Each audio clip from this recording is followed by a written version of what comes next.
and like this dude will try and hit on us, and we're like, no, we're actually dating, and they're like, okay, but like, what about me? Or they try and insert themselves in our relationship, and it's like I try and see every relationship as equal, mostly because people don't see our relationship as more or like as equal as a straight relationship. Welcome to Normalizing Non-Monogamy, the podcast where we interview incredible people from across the entire spectrum of non-monogamy to hear their fascinating stories. We always strive to bring guests on the show who have a healthy and positive approach to non-monogamy. However, everyone approaches this a little different, and at its core, our show is about hearing and learning from the different experiences and approaches people have. With that in mind, it's important to remember that the views and opinions expressed by our guests do not necessarily reflect those of our own. It's also important to remember that we aren't doctors or therapists and that we produce this show for entertainment purposes only. Please consult a medical professional for anything regarding your health that you might learn about on this show. One final thing that we need to let you know about is that this podcast will hopefully include some explicit language. So, if that kind of thing offends you, we suggest you just keep listening until it no longer does. However, if you're under the age of 18, you should probably stop listening or gather up your parents and listen as a family. Enjoy! Welcome to episode 50. That's 50, people. I'm excited. You sound excited. I'm excited. We're all excited. We're Finn and Emma, and today we have an interview with Rachel and Taytum. And they're a same-sex couple and very new to this all, non-monogamy. Yeah, they reached out to us. Well, actually, Rachel reached out to us a couple months back. Basically, she claimed she was very monogamous, and her partner, Taytum, wanted to start exploring, and she basically didn't know how to handle that. Mm-hmm. And then she found our show, and I mean, she'll tell you a little bit about that, but basically it opened her eyes to ways that you could do this healthy and happily. And so this interview is us listening to them sort of almost navigate it in real time. Yeah, so it's pretty raw, and that's awesome. So that's pretty cool. And yeah, we want to just up front say thank you to them for reaching out and for sharing with us. And yeah. Another quick announcement. Yes. We've got two of them. One is, you go. I don't want to. I was just going to say, this summer, June 7th to 9th, we are going to be at the Atlanta Poly Weekend Conference. Yeah, so we'll be bopping around. Come find us. We'd love to meet people, and who knows, maybe we'll all be able to get dinner or something together. Yeah, we wanted to give everyone a heads up now so that you could plan if you wanted to.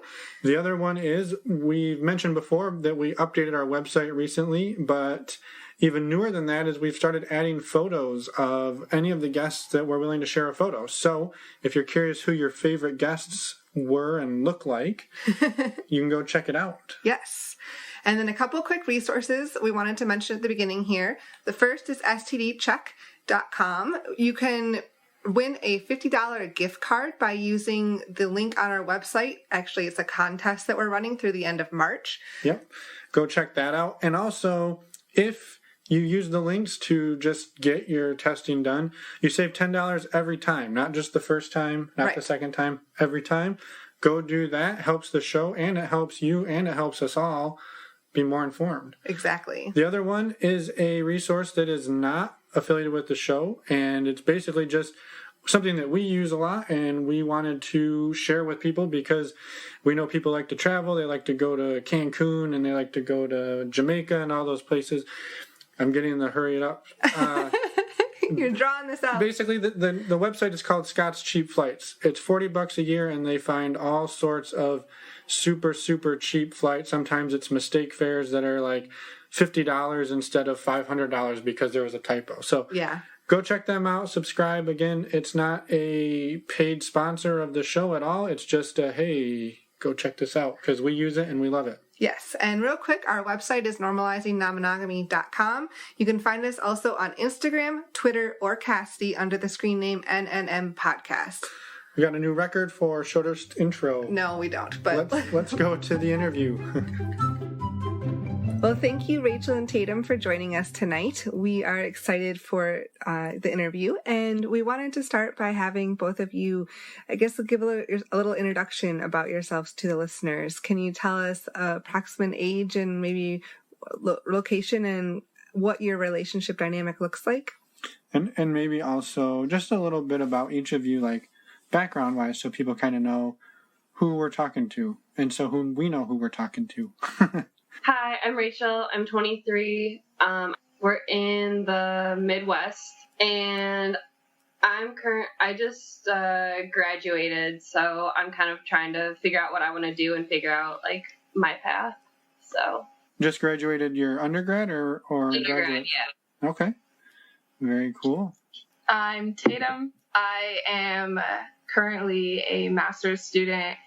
Just graduated my undergrad in May, so I'm feeling very burnt out, but I'm pushing through it. And I also have a full-time job, so most of my time spent either working or school. Yeah. What does our relationship dynamic look like? Right now, we're kind of like in the beginning stages of like everything, so it's mostly just conversations about like what we're comfortable with. And well, we've been dating for 2 years. I was gonna say, let's back up for a second and say, like, how long have you been together? Yeah. We've been dating for 2 years, and we just moved in together in May of this year. After being long distance for basically our entire relationship. So that was like a very, very big change that people don't talk about at all. Yeah. Well, maybe talk about it a little, because finishing up college, starting master's programs, moving in together, that's going from long distance to next or in the same room is a lot. Yeah, so we were about 3 hours apart in our undergrads, dating, very good relationship, and then we graduate and we moved in together, and you have to learn how to live with somebody where you're seeing them almost 24/7, and you were used to when you used to get the opportunity to see them, your time was only devoted on, that short weekend, and now you have to adjust to learning how to divide your time with each other when you're seeing each other all the time. Yeah, I think we were kind of like still in that mindset where it's like we want to hang out with each other all the time, and we're just like I feel like a lot of couples have to be like, okay, we're gonna have one date night dedicated to each other, and we're kind of like, we have to have one night where we're dedicated to something else that isn't each other, because we're just so like used to like being like, oh my god, we're never gonna see each other again. But obviously for a week, yeah. I studied abroad too, like right when we started, kind of around the time we started dating. It was like we were kind of like feeling things out, and then we didn't want to make anything official before I left, so we were kind of just like, okay, well, if this works out, it works out. If it doesn't, it doesn't. So we managed to stay together, even through that, like where I was gone for a long period, like 4 months. Mm-hmm. So going through all that, and then again, living together, seeing each other every day, and how to like communicate in a way that's not over like video calls or phone calls or texting. Yeah, a lot of adjustments. Then I think maybe you said you two had just started figuring everything out, and that is in terms of your negotiations around non-monogamy, I'm assuming. Yeah. Do you mind talking a little bit about sort of where you're at with that and what spurred those conversations? Yeah, you can. This is your... So I initiated the conversation just to see just to have a conversation, to have open communication. I think like we're really good at communicating, so I wasn't necessarily nervous. I was just maybe a little bit hesitant because I didn't want her to feel like I was saying I don't want to be a part of this relationship completely. So I initiated the conversation, and I think at first she was a little hurt. I was hurt. Yeah. But it was more so like when she like, because I feel like explaining it to other people who aren't in like a non-monogamy like mindset, they like won't get it, and then you're just like, oh yeah, like my partner feels this way, and people are like, oh, that means they don't want to be with you, leave them, and that's not necessarily true. And like Taytum had expressed to me how she felt, growing up and like in past relationships, and I was kind of just like, okay. I remember when she first brought it up, I was very, very confused, and I was really hurt, and I was just like, where's this all coming from? And she was like, I'm just letting you know now, like, what, how I'm feeling. So if this gets brought up again, you're not surprised. And how long into your relationship was that brought up? That was it just this summer? No, because we talked about it before. We talked about it. It was like gradual. I don't know. I can't remember. It was just like she would always tell me, she's like, I have these thoughts inside my head. Like, I don't really feel comfortable telling you because I know you can get hurt because I'm pretty emotional. And I was just like, okay, like, what's going on? And I remember we had a big conversation. I want to say maybe it was last year when you first brought it up. And I remember she was just like, okay, like, so I'm having, I think she started off as a hypothetical question, so I wouldn't be so, like, I guess thrown off by it. She's like, yeah. so what if we, did this, or what if this were to happen? And I was like, well, why would that happen? Or like, why would, I can't remember the exact phrase. But I think it was like gradual, hypotheticals, and then this past summer was like the deepest we've gone, like beginning to have a serious conversation. Yeah. And I was really like upset by it at first. I was just like, this is really upsetting. I don't know how to feel about it. And then ironically, I actually started listening to your podcast, and then my whole world was just like blown open. I was like, whoa. I was like, this is crazy. I was like, I've been going about this the wrong way the entire time. It was more so like how she was feeling. I was able to understand it better, because you've always felt like this pretty much, like growing up too. Yeah. And I guess, I mean, definitely want to come back to the revelation you had, Rachel, but I guess on Tatum's side, do you mind talking a little bit about what your feelings are? What's the driver for it behind you? What is the driver behind it that's sort of motivating you to want to have these discussions? I think, like, background, it was always in my head that I had just, like, I consider myself a very flirtatious person.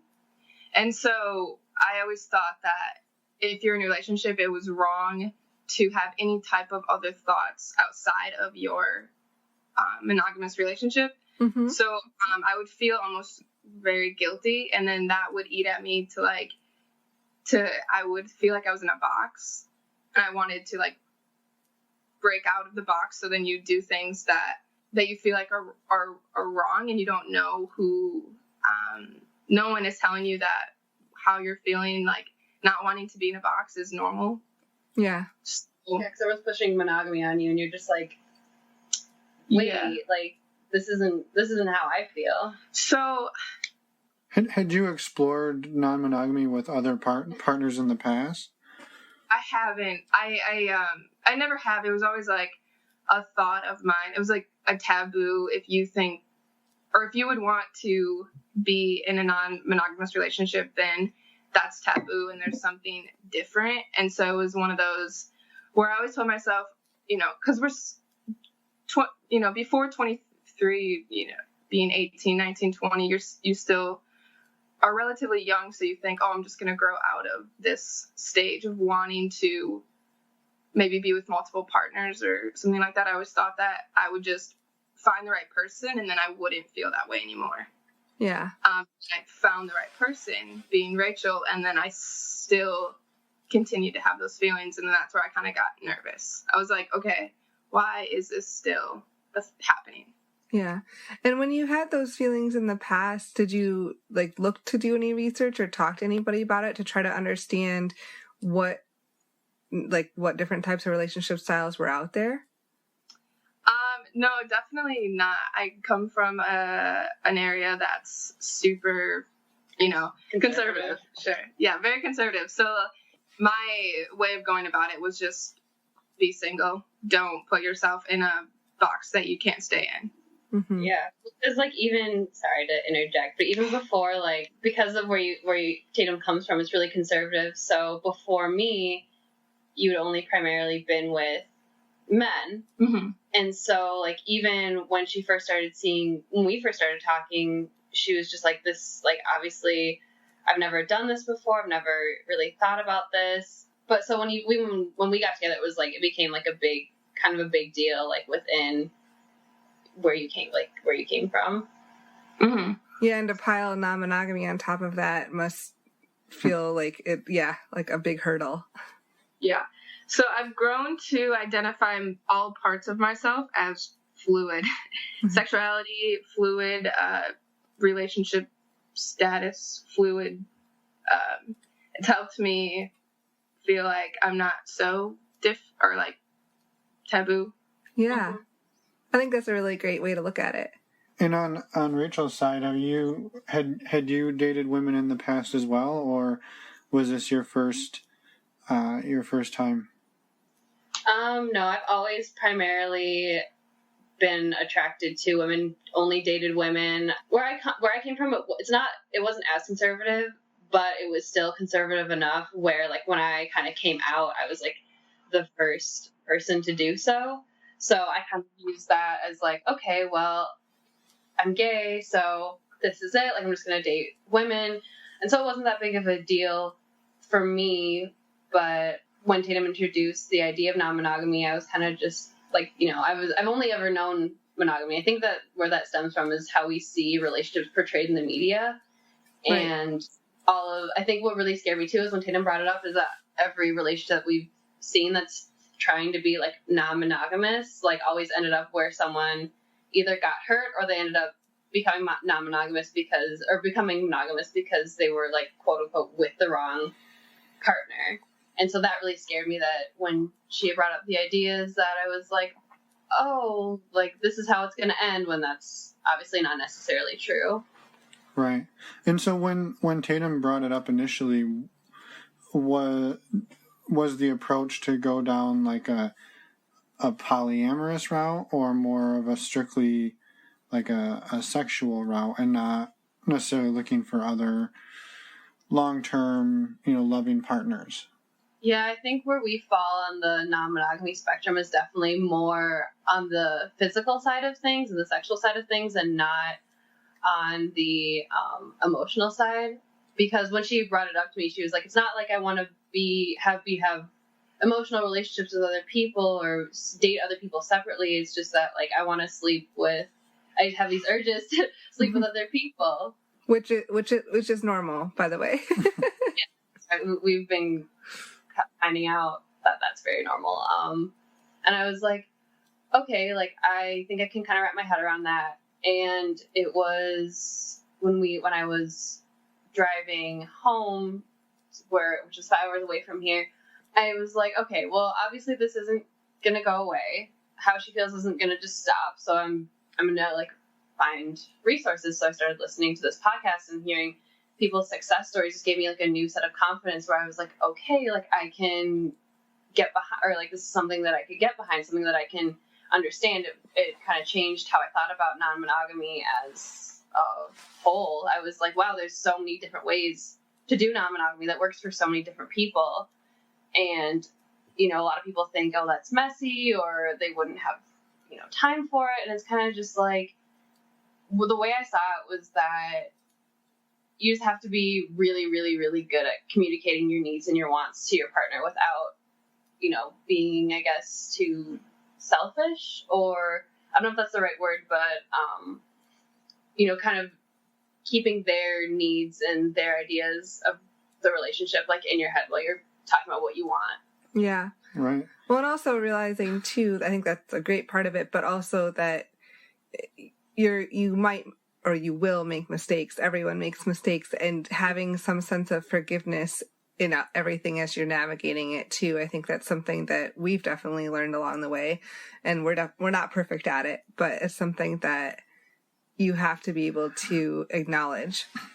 Yeah, I think I guess not necessarily what's preventing us from moving forward per se. I think we're both really busy right now, and we're kind of happy where we're at in terms of what's going on right now. I think one of the biggest struggles for me would definitely be jealousy, because it's like, physically I get turned on when I think about Taytum being with other people, but then emotionally in my head it's kind of like a constant battle of, like, yes, this is attractive and this is sexy and this is hot, and then, oh wait, that's the person that you love, and it's just kind of like a constant battle in my head to figure out how I really feel about it, I guess. Yeah, I mean, it's confusing. Mm-hmm. Definitely. And I guess on the flip side, though, when she brought this up and laid out this possibility, did it also click in your brain too that like, oh yeah, I think I might be interested in that as well? Or were you sort of like, no, I'm pretty much just happy with Tatum and I don't have any desire to look outside of the relationship? No, it definitely kind of clicked for me where I was like, wow, I think I could be non-monogamous too. But I think where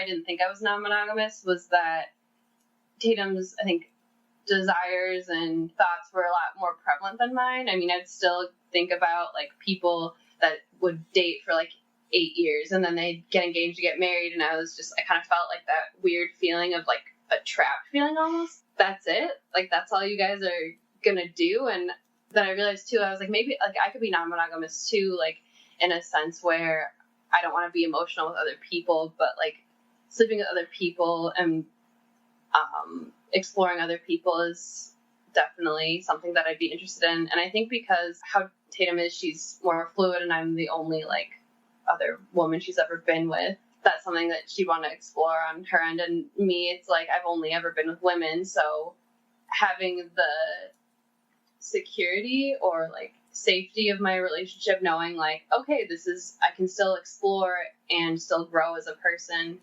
while being in my relationship. That's definitely something that I thought about when I started figuring out, okay, this is something I think that I identify as too. And yeah, along those same lines, I was curious, and I think you hear a lot of times when people start talking about opening the relationship, you'll hear sometimes that the man is okay as long as his wife or girlfriend, whatever it is only playing with other women, because they see that as less of a threat than if it's another man. I was curious on your side, do you see it as any difference if Tatum was to find another man versus another woman, or is it equivalent in your eyes in terms of the bringing up the jealousy and the things that you talked about a little bit earlier? I think when we first started dating, because she'd never been with another like woman before, I got nervous that I wasn't gonna like, be enough or whatever. But now that we've been together, I don't see it as a threat, mostly because I don't like when people do that to us. Like when we're out and like this dude will try and hit on us and we're like, no, we're actually dating, and they're like, okay, but like, what about me? Or they try and insert themselves in our relationship, and it's like I try and see every relationship as equal, mostly because people don't see our relationship as more or like as equal as a straight relationship. Right, Mm-hmm. right. And so in terms of, for you, it's totally equivalent whether it was a guy or a woman. It would probably elicit the same for anyone on the gender spectrum. Anyone gender on the spectrum, it would elicit the same potential jealousy. You wouldn't be more jealous if it was one or the other. Yeah, I don't think I would be more jealous if it was another girl, more jealous if it was another guy. I think it would just be similar jealousy, like it's another person. Mm-hmm. Right.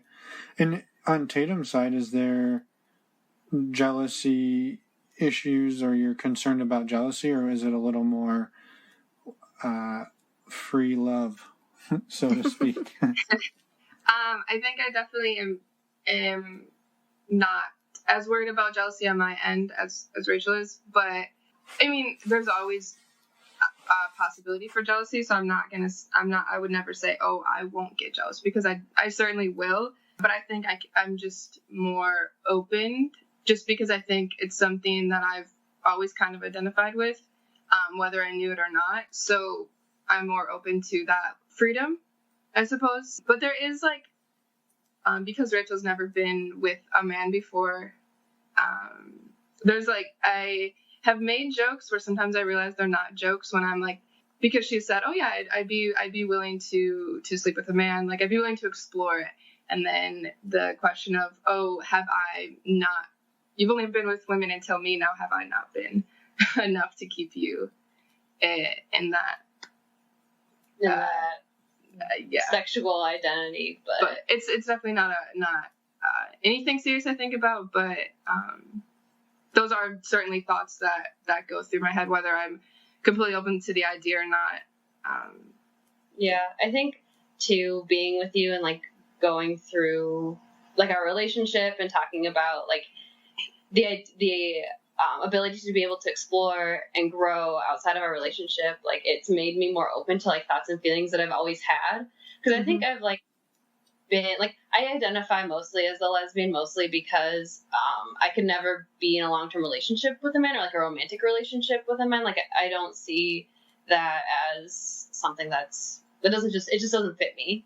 But like sexually, like I could see myself doing it, I could see myself enjoying it, but I'm not going to let that, you know, dictate how I guess I identify myself as. And I think we say that too, like with other girls, like just because another girl sleeps with another girl doesn't mean she's gay. So why does it have to be, if I sleep with a man, doesn't make me straight all of a sudden or bisexual? Yeah, I think you can identify as whatever you want. Yeah, exactly. So yeah, but it is fascinating to hear about the different sort of, I guess, all of the different aspects that both of you are sort of having to negotiate and talk about at the early onset of this, and maybe it's a good time to sort of fill in, where are you on the journey at this point? Is it still discussions, or have you taken steps to actually put something into practice at this point? It's definitely still discussions, but I think for Rachel, because she's expressed that when we first begin the practicing it, she wants to be either in an atmosphere with people who are also non-monogamous or being with people who are non-monogamous. So because sometimes that monogamous world out just in the open feels very judgmental, or like they wouldn't understand. Yeah, because I don't want to like hook up with somebody and then I'd be like, okay, bye, I have a girlfriend, and then have them be like, wait, what?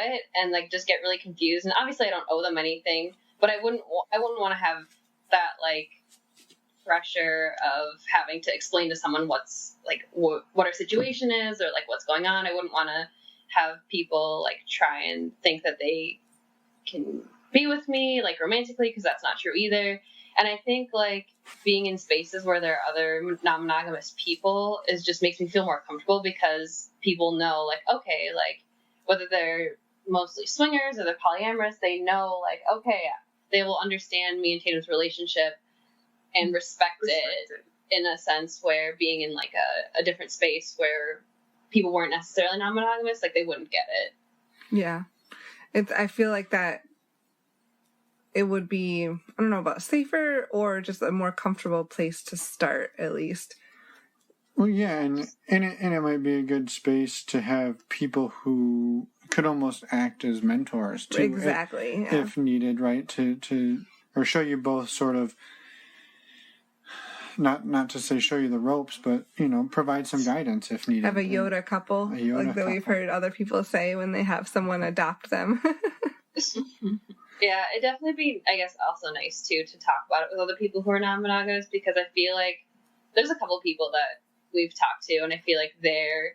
Well, yeah, you had said that, mentioned it to one of your friends, and her immediate response was, do you think Tatum's manipulating you into so she could be with other people? And then I feel like that's like a common thought. Yeah, or people think that I'm trying to please Tatum or give her what she wants and that I won't be happy. And I've thought about it too, because obviously like you want to make your partner happy and you want to give them what they want, while also not letting yourself kind of get walked all over. But I was thinking about it and I was like, I feel like I would know at this point in our discussion of non-monogamy, if like it wasn't working for me, I wouldn't be afraid to be like, you know what, this isn't this doesn't make me comfortable. I wouldn't just be like, yep, I'm okay, and just say I'm okay with it and really like not be okay with it, because that's not healthy. Like, you wouldn't want to tell someone like something's okay and then they do something and then you're not okay with it and you express that and then they're like, but you just told me that was okay, and just have a big mess. So Right.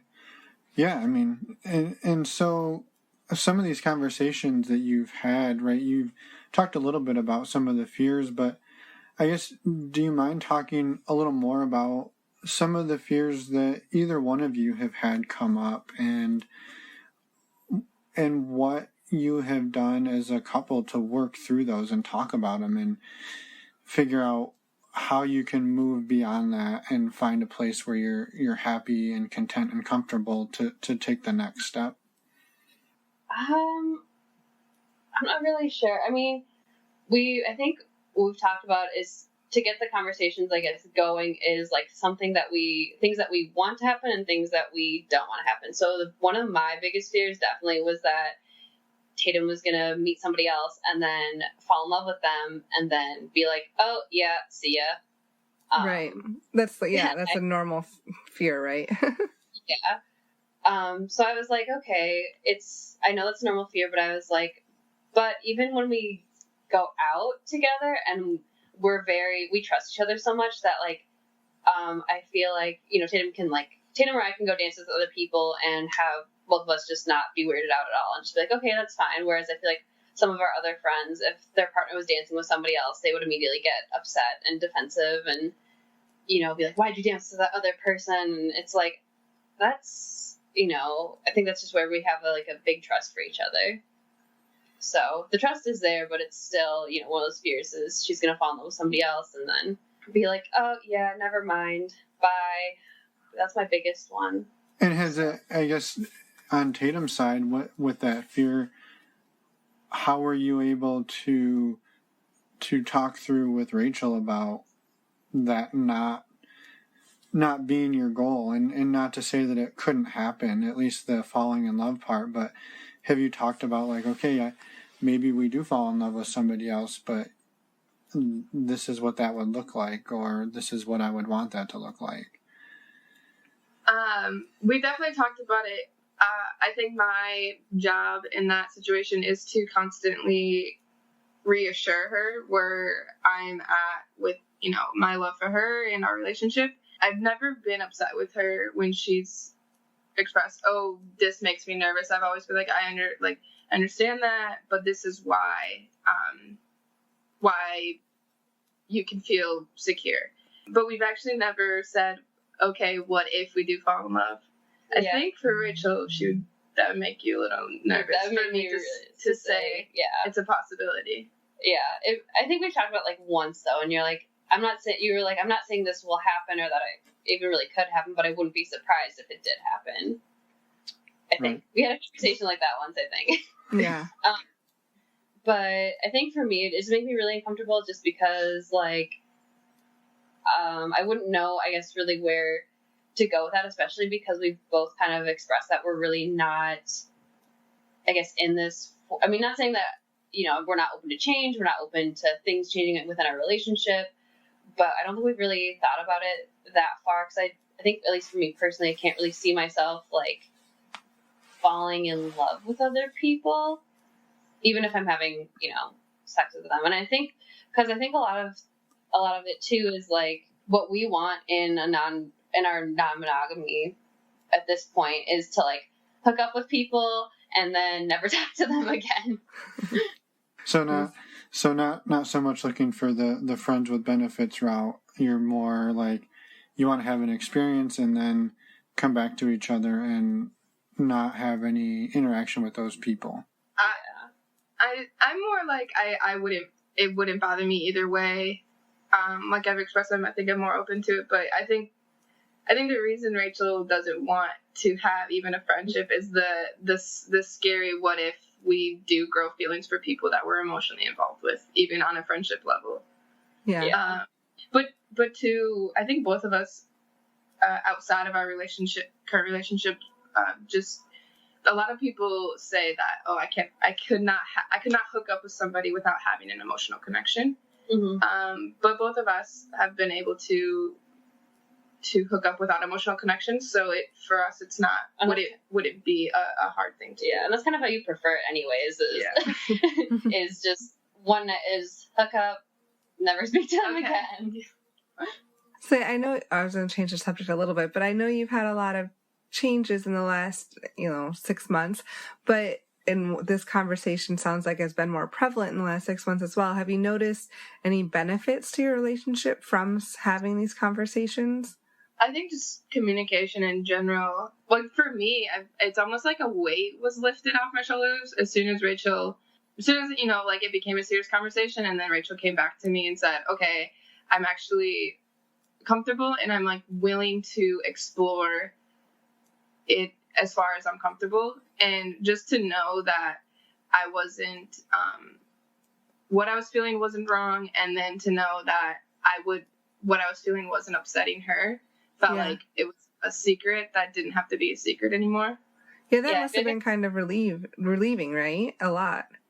Yeah. I feel like it took a lot of pressure off of our, I guess that pressure was the weight that was on your shoulders, but I feel like it took that pressure off of it, whereas now when we have conversations, I don't feel weird having to word things in certain ways that I'm not thinking, oh, is this going to upset Tatum? Is she going to think that I find somebody else more attractive than she does? And it's okay, we can have these conversations and we don't have to worry about upsetting the other person too. Mm-hmm. Right. And I think a lot of people we've spoken to a couple of people about it. And a lot of people ask what's going on? How do you do it? And I just know that I'm you know what? You're going to have, if someone brings it up to you, please don't react how I did, because that was horrible. I cried a lot, and I don't want other people to do that. I want to know that they can feel safe, and that they can have these conversations with their partner and not have it be life or death. Are we going to stay together? Are we going to break up? I'm just kind of this is the conversation that you'll have. You'll have multiple conversations. Just let it happen and figure out, what you're comfortable with and what your partner's comfortable with. Yeah, and I think, people that aren't reading our emails, you, Rachel, reached out to us and basically said, kind of what you said earlier in the podcast, that your girlfriend is very non-monogamous and that you were struggling with it until you sort of listened to our show, and that sort of opened up your eyes to the fact that there was multiple different ways to do this, that you don't have to fit inside of yet another box of how to do this perfectly. And I guess, do you mind expanding a little bit on that in terms of, again, sort of maybe what you two have come to in terms of how you want to put this into practice, and after hearing some of the other stories and talking about it, what you want that to look like for you two moving forward. And also, by the way, that's exactly the reason we started this podcast, so it made us really happy when we heard that. Just have to put that out there. I know. I was like, oh my God, you're saving my life right now. I think so. I guess because my idea of non-monogamy was totally warped before I started listening to this show. And then once I heard people having actual, not only they were doing it, but they were successful, that they were with their partner that they've been with, depending on who was on the show. But there were people who were like, yes, I've been with my partner for so long, but we do this and it's amazing. It only makes our relationship grow. It makes our relationship stronger. And hearing so many people saying at least the couples that are on there saying it makes our relationship stronger, kind of was solidified in my mind, okay, that this is really doable, and that this is not only doable but successful and normal, and it's not as taboo as people think it is. But as far as practicing it, I think we kind of are trying to figure that out ourselves, because I think the way I want to go about it and the way Tatum wants to go about it is a little bit different.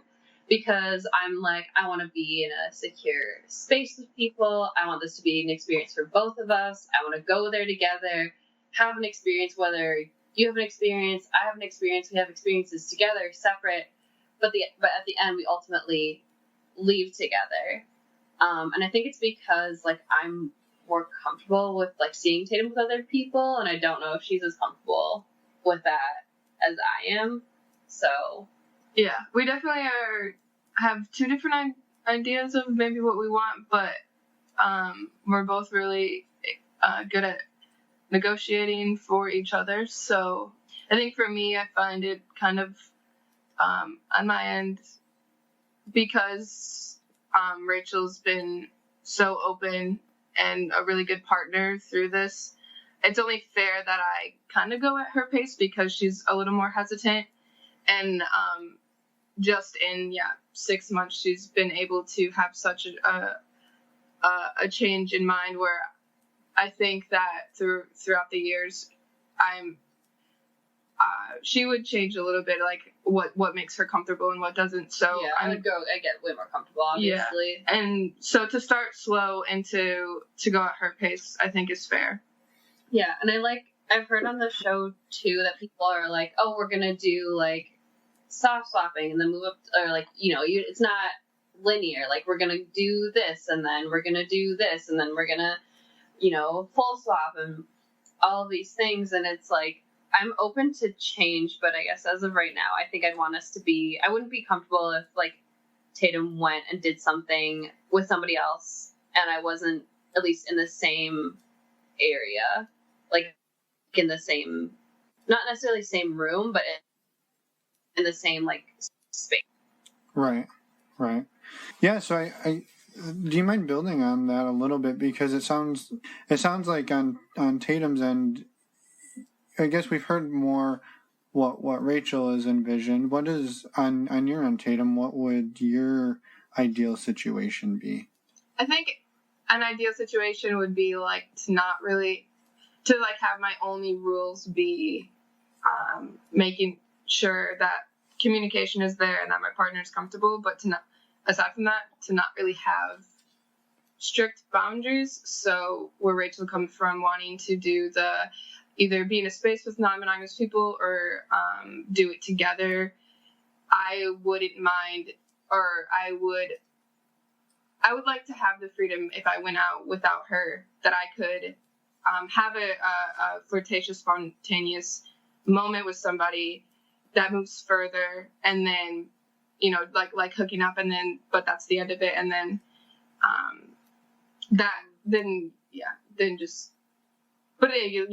telling Rachel and having her be okay with it. But like I was saying, because she's a little more hesitant about that, I'm definitely willing to go at her pace and work up to that being a possibility, or because I've also never tried non-monogamy, so perhaps just doing it in a space together would be satisfying enough too. Yeah, and that was something I was curious about. What, and not that I want to play coach or anything, but have you considered like going to an event, whether it was like a meet and greet or maybe a hotel party or something to that effect together, and finding maybe another couple, and it sounds like another female male couple wouldn't be too terrible of a fit, right? Being that Tatum's a little more fluid on the sexuality spectrum, and there's plenty of women who are into other women, and so it seems like another couple would be a good fit for your first time. I think that's definitely part of the conversation. I think that's what will probably be our first time, will be something like that. Rachel has looked into like places where there's either groups or are safe spaces for non-monogamy. So I think once schedules slow down, I don't think there would be hesitation to try. Mm-hmm. Yeah, I definitely want to go to like a party or an event or something like that, just because like you have the space of non-monogamy people who get where everything's coming from and get where we all are in our relationships, and it'd just be nice, because I don't really want to go on like a dating app and find people, because then that feels like a little too calculated for me, and I'd want it to be more like, I think both of us would want it to be more spontaneous, where we'd go to these parties, and if we met people and or at least a couple, and we played together, like that'd be great. And or if we went there and we didn't, but we flirted with people, like great. Like we can just build up on something and at least get more involved in the community. Whereas like, you know, I feel like going on like a, you know, a dating website or a website to find other non-monogamous couples, it could be like, I don't know, I guess I'd want to be with people who are open-minded. Like-minded people. I'd say the community aspect of it is huge, and just friendships and being around people that you can talk about that type of stuff is so different from being in other spaces. So we completely get that, and I would strongly encourage you to do that, because I think can be very powerful in your journey as well, and meeting those different peoples, whether it moves beyond that or not. Yeah, I also feel like at least in the queer community, because those relationships are already so, I guess, like, quote unquote taboo or not normal or not, like, you know, heteronormative, that those types, like, I feel like a lot of queer people are more open to being in non-monogamous types of relationships. At least I feel like I've seen a lot more queer people being like, oh yeah, I'm non-monogamous or I'm polyamorous. So I think I see that a lot more than with just straight people being non-monogamous. That's just my experience on various Facebook groups. I was curious, had you found some local support in terms of friend groups or peer groups that are able to provide like a sounding board, or have you two largely navigated this in isolation? I'd say more so in isolation. We've kind of been figuring it out within ourselves, but I've definitely seen it in, you know, some of the groups that I'm on, and there is, I think, one Facebook group in our area that is for polyamorous and non-monogamous people, which I wouldn't be opposed to joining.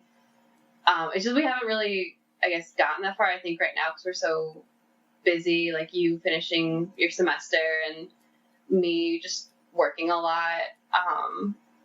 I think it'd be something that I'd want to, you know, become a part of, but I think where we are right now, it's more so like since we've had that conversation. I also think there's, of course, hesitation where once you make the first step outside of your relationship, it's real.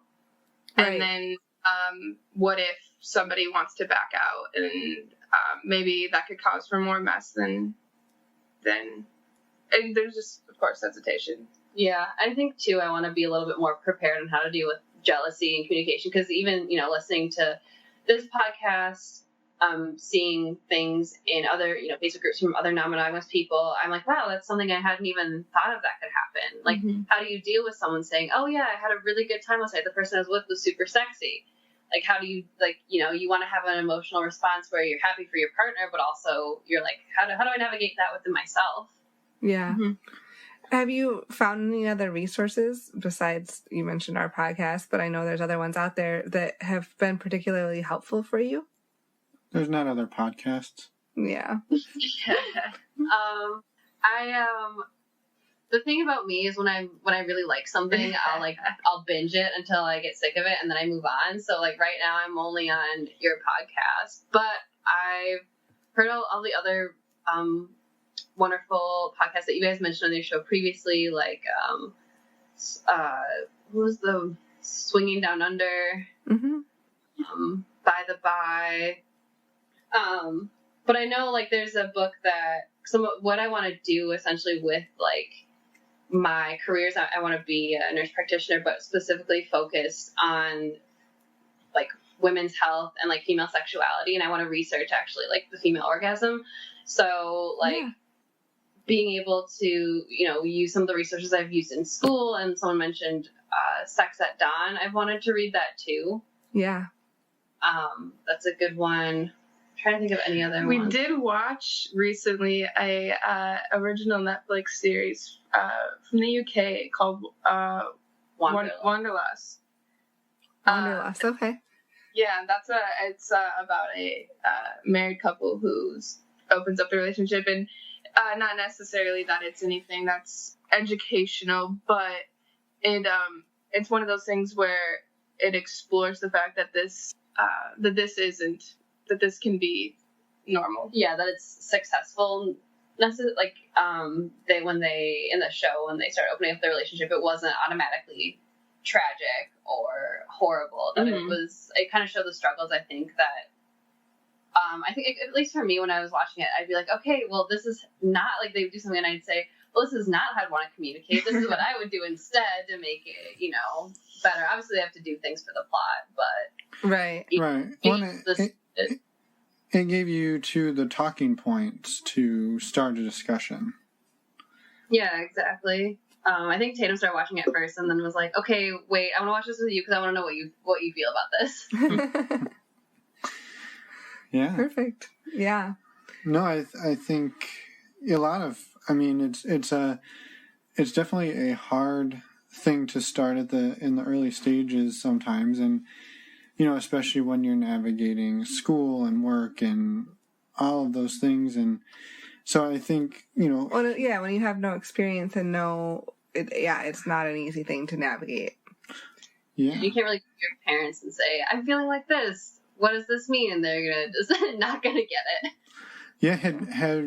So I guess out of curiosity then, have you talked to any of your family about this? And maybe also, have you come out to them, either of you, in terms of your sexuality, or is that still something that's not widely known? We're both, yeah. Well, Rachel came out in middle school. Yeah, when I was 13, 14. Yeah, and yeah, our relationship's widely known. We're both out together, but talking to family about non-monogamy type things is. Yeah, I don't think I'd really want to, but I've mentioned to my parents, because I've seen, what happens, when I've seen unhappy married people get divorced, and I've been talking with my mom about that kind of recently, and I just kind of mentioned, I was like, kind of vaguely, but I was like, relationships now are completely different from relationships when, even from like the 80s or 90s, like where people are more open. It's like you get thrown in that box where you date high school and then you get married and then you have kids and then you're like 50 and you hate each other. Yeah.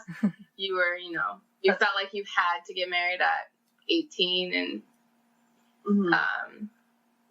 definitely, I think too, like, I would rather try all my options before I'm miserable in middle age. Yeah, and I mentioned to my mom kind of like, I just kind of mentioned, I was like, I see that happening a lot, and I don't want that to happen to me. So it's not like I've said, we're exploring non-monogamy, and this is how we're going to do it. It's more so like, relationships are changing. We don't want to be traditional. Yeah. Right. Yeah. And were they supportive on the coming out, the sexuality side of things? My parents, I think it was difficult for them just because I was so young. So they were like, obviously, they're your typical parents where they were like, okay, I don't know. It's just a phase. It's just a phase. Like, I don't think that's really you. And I was like, no, like, I think it is. So that was really difficult. And I don't think they really... I mean, they came around to it eventually. Just don't think they really liked the people that I dated throughout, like, high school and a little bit of college. But then they met Taytum, and they were like, wow, we love her. And then I think they, were able to see, like, I can be gay and happy at the same time. In a healthy relationship. Yeah. But your parents? Yeah. No, I've always been, whether it's healthy or not, to have this be a habit of mine, but I've always been like, I'd rather just not talk. I'd rather just like have something, oh, this is, my girlfriend Rachel, and then nobody address it and just everybody act like it's normal. So we don't actually have to have a conversation about it.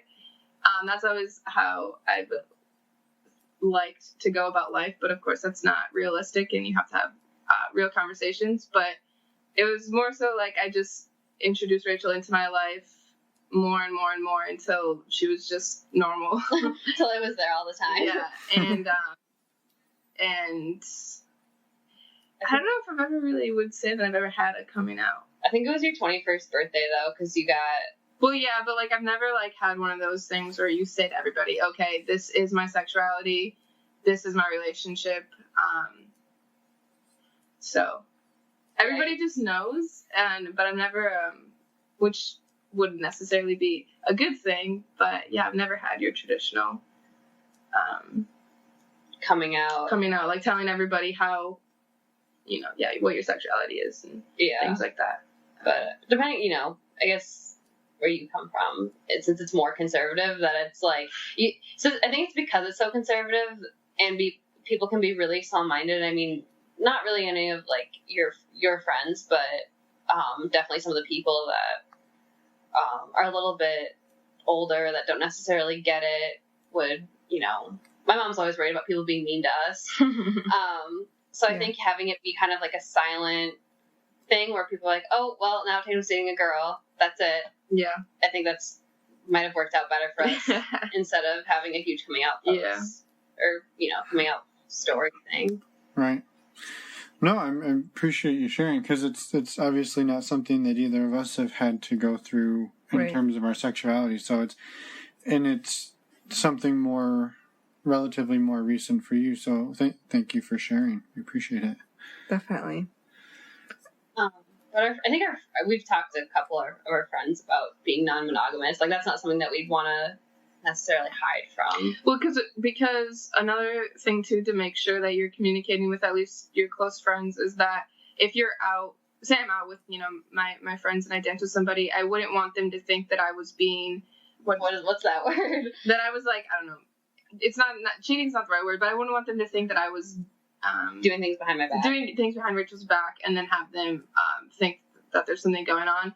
Whereas if they know that Rachel and I have some type of open to non-monogamous relationship, they would feel more comfortable if they saw one of us out. Yeah, because I wouldn't want someone coming up to me and saying, obviously, like, you know, Tatum would communicate this to me or communicate what was going on to me, but I wouldn't want someone coming up and telling me, okay, just letting you know, like, Tatum did this, it's a big deal, and I'm like, no, it's not. It's fine. Right. Mm-hmm. Yeah, I mean, it's not just for you, it's also fair to your friends, so they're not caught in an awkward position. Yeah. Yeah, and also, too, I think, I don't know, I feel like I've been the guinea pig in coming out from, like, where I grew up, and now I paved the way for all the little baby gays from my hometown, but I think showing other, like, being, I guess, like, the example, quote unquote, that, like, this is normal, and that I don't want people to feel like, I would want people to be like, oh, they're doing it. Yeah. I think the majority of society, this might be a stretch, but they at least understand and accept the fact that sexuality can be on a spectrum or be fluid, or, you know, not everyone's straight, but I think there's still the work to be done to say that this is also true for relationships, and that monogamy isn't necessarily normal or for everybody, and that for even within the queer community, some people still, they understand sexuality is fluid, but they still can't understand that relationships are fluid. Yeah. And that's something that needs to be discussed. Yeah, because when you brought it up to me, you're like, it's, because I didn't really think about it, and Tatum was like, okay, it's not fair to say sexuality is on a 100% like spectrum, everything in between, and then to say relationships are just rigid. And then I like thought about it, and I was like, you know what, that's actually really true. Yeah. Yeah, that's definitely true. Yeah, and I think that sort of seems like the realization that you came to, Rachel, in listening to the show, was that there wasn't a right way to do it in terms of non-monogamy, that you didn't have to fit in that box. You could do it any way you wanted, and now you two are figuring out what that's going to look like, at least to start with. Yeah, and I think so too. I also didn't think about this either. Was like frequency of doing, like, being non-monogamous, because I was thinking too. I was like, we could do this once a year. We could do this every weekend. Like, there's really no right or wrong way to go about it. Mm-hmm. Right.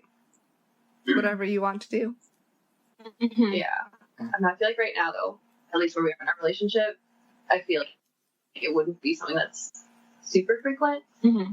Just because, like, I think we're both really busy people, and we also want to make sure that we're spending time with each other and making sure, like, our relationship is when, you know, enjoying each other. Like we generally like hanging out with each other.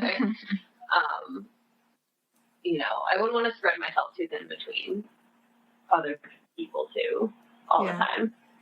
Well, I guess unless there's something major that either of you want to share, we can sort of start to wrap things up and you know, say thank you to both of you for coming on in the, you know, relatively early stages of figuring this out. And it's been fascinating for us to hear what people going through the conversations while they're going through them rather than 10 years later, what that's like. So we really appreciate the vulnerability that both of you had in discussing this and just being open about it.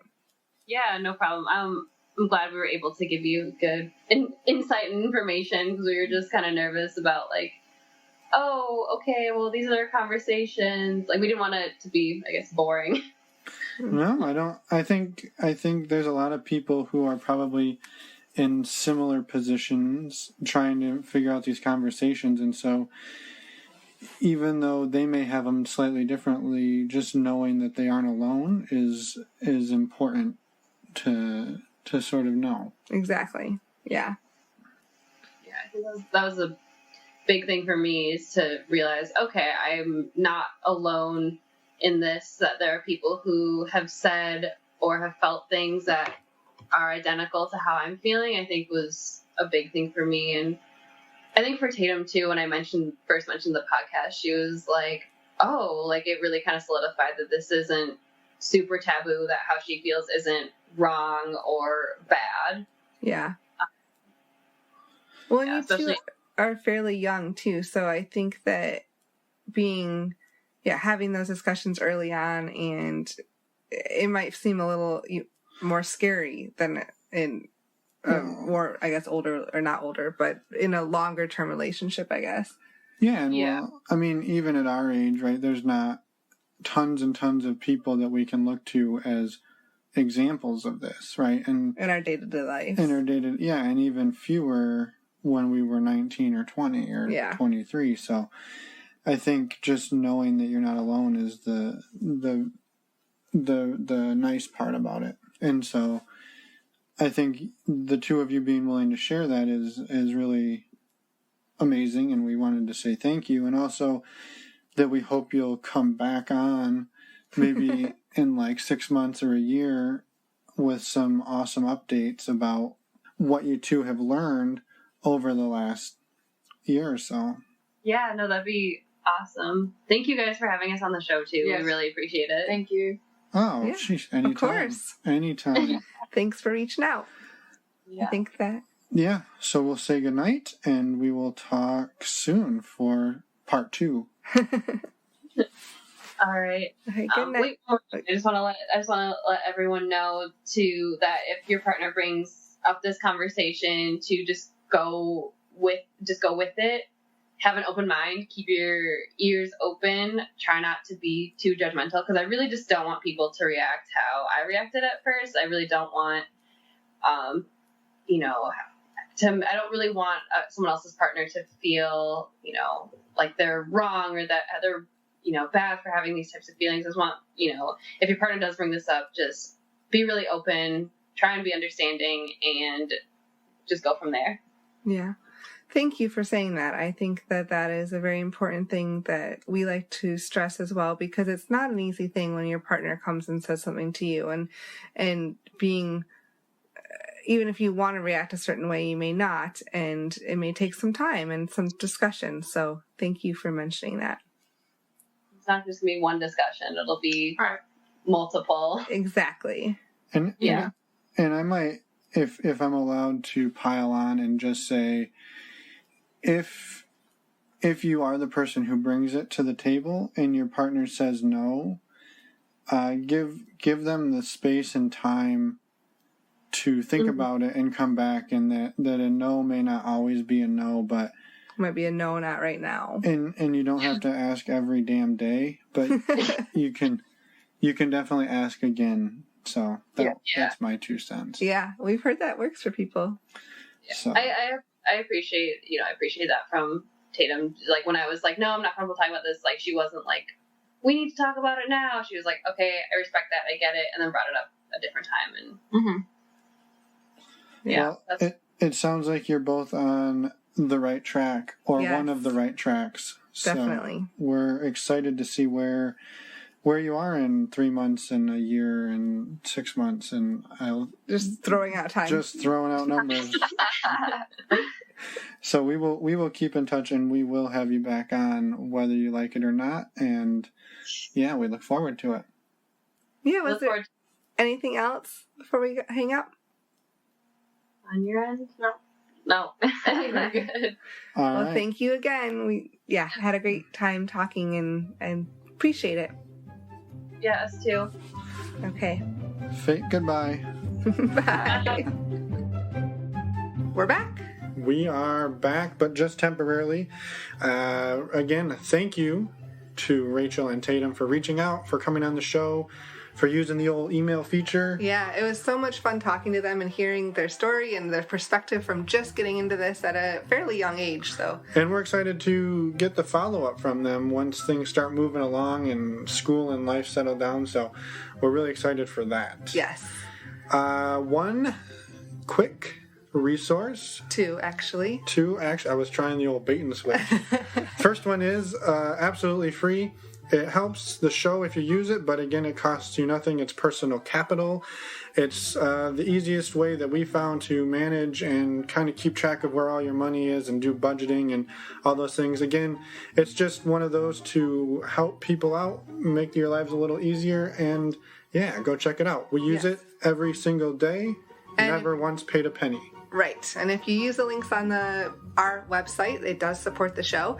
The other resource we wanted to mention quickly is Mine One Condoms. They have custom fit condoms over 60 sizes, and you can get a 10% discount by using the code EMMA. That's you. Yes. Again, this one, not a actual kickback for the show or an affiliate. It's just they were like, hey, we'll give you 10% off. And we said, hey, we'd like that. Yep. So, next week, who do we got? What do we got? We got Ann and Brian. And they're pretty cool. Yes. Pretty cool people. Awesome. I would call them friends of the show at this point. Yeah, for sure. They've been just starting to explore this, but they've made it pretty far, and then they're like, I don't know. And I don't know, their story is really pretty inspiring, and we're excited to get it out there. So yes, so come back next week. Come back next week, see what we got for you, and we'll see everybody in a week. Let's go.